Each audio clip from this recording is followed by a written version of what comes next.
नमस्ते, आजची रेसिपी आहे मिरचीची, खास मिरचीची रेसिपी आहे। तर इथे मी स्वच्छ धुतलेले आहेत 250 ग्रॅम मिरच्या घेतलेल्या आहेत आणि मिरच्या 2 कलरच्या आहेत। इथे पोपटी कलर आहे, नाही तर ग्रीन कलर आहे। पहिल्यांदा मिरच्यांना 2 पाण्याने धुतलेली आणि कोरडी केलेली आहे। आता आपण मिरच्यांना कट करायचं, ह्याच्यानंतर पुढची सामग्री इथे आहे ना, ह्याचं असं डेट तोडायचं आहे आणि छोटं पीस नाही करायचं आहे। मोठी मिरची आहे त्याचे 2च पीस करायचं आहे। जर मिरची मोठी असली जास्त तर त्याला चीर द्या। असं या पूर्णपणे तोडून मिरच्या घ्यायच्या आहेत। पूर्णपणे मिरच्या तोडलेल्या आहेत आणि आज बघा असा कट केलेला आहे। तुम्ही पण अशाच ह्या मिरच्यांना कट करा। आता इथं पूर्णपणे मिरच्या कट झालेल्या आहेत। आपण आता सामग्री पूर्ण काय लागते ती दाखवते।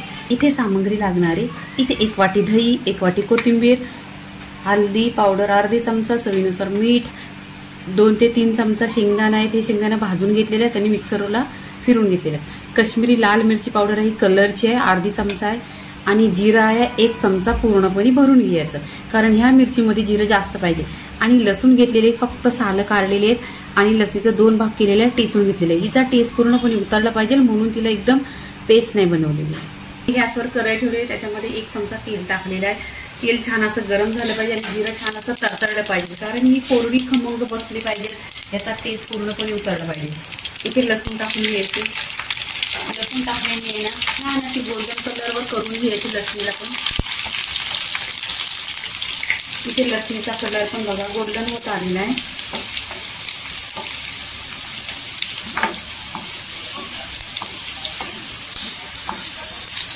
इथे काय करायचं, इथे आपण आहे ना आता मिरची टाकून घ्यायची। मिरच्या पण छान असं तेलावर परतायची।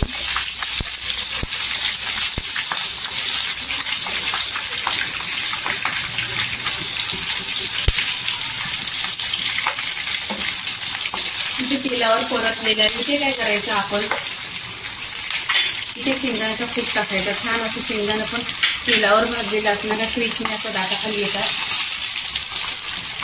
इथे हळदी पावडर टाकायची, अर्धी चमचा आहे। ही कलरची कश्मीरी लाल मिरची पावडर अर्धी चमचा आहे। तिखट नाही आहे मिरची पावडर आणि मिरची पण तिखट नाही, लवंगी मिरची बोलतात, वडापाव बरोबर खातात ती मिरची आहे। आणि इथे चवीनुसार मीठ, हे एकजीव करायचं।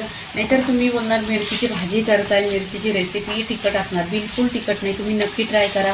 पहिल्यांदा काय करा, कमी करा, 2-3 मिरच्यांची बनवा आणि बघा टेस्ट एकदा घ्या, तुम्ही नेहमीच बनवणार, कारण ही खरोखरच खूप छान लागते।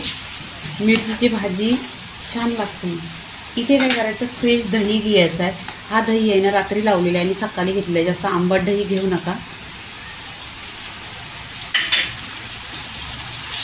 दही पूर्णपणे असं तेलामध्ये मिक्स करून घ्यायचा, परतून घ्यायचा।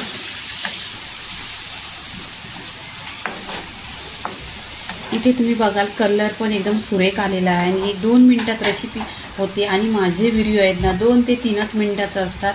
आणि तुम्ही माझ्या चॅनलला सबस्क्राईब करा आणि लाईक करा, अशाच माझ्या छान छान व्हिडिओ तुम्हाला बघायला भेटणार। जास्त मोठे पण नसतात माझे व्हिडिओ। इथे कोथिंबीर टाकायची आणि गॅस आहे ना स्लोच ठेवायचा। स्लो गॅसवर छान असं आहे ना परतून घ्यायचं। ही मिरची शिजायला पण लवकर असते आणि जर टेस्ट पण 1 नंबर येतो। तुम्ही नक्की आहे ना ट्राय करा ही भाजी। घरामध्ये कोण आजारी असलं, कोणाच्या तोंडाला चव नसलं तर नक्की बघा, त्या माणसाचा आजार पण अगदी जाणार। इथे काय करायचं, जास्त नाही 1-2 मिनटं ढाकण लावून स्लो गॅसवर शिजवून घ्यायची मिरची। 2 मिनटं झालेली आहेत। आता आपण आहे ना छान अशी मिरची शिजलेली आहे पूर्णपणे बघा। इथे वरून कोथिंबीर टाकायची। पूर्णपणे इथे रेसिपी झालेली आहे। आता प्लेटमध्ये काढून घ्यायची। इथे प्लेटमध्ये काढून घ्यायची। ही मिरची भाकरी बरोबर 1 नंबर लागते।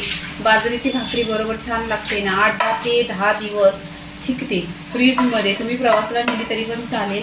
आणि दही मिरची बघा इथे छान अशी रेसिपी बनलेली आहे, पूर्णपणे अशी इथे झालेली आहे। मिरचीची रेसिपी झालेली आहे। लाईक करा, शेअर करा, सबस्क्राईब करा आणि नेहमीच खात राहा। धन्यवाद।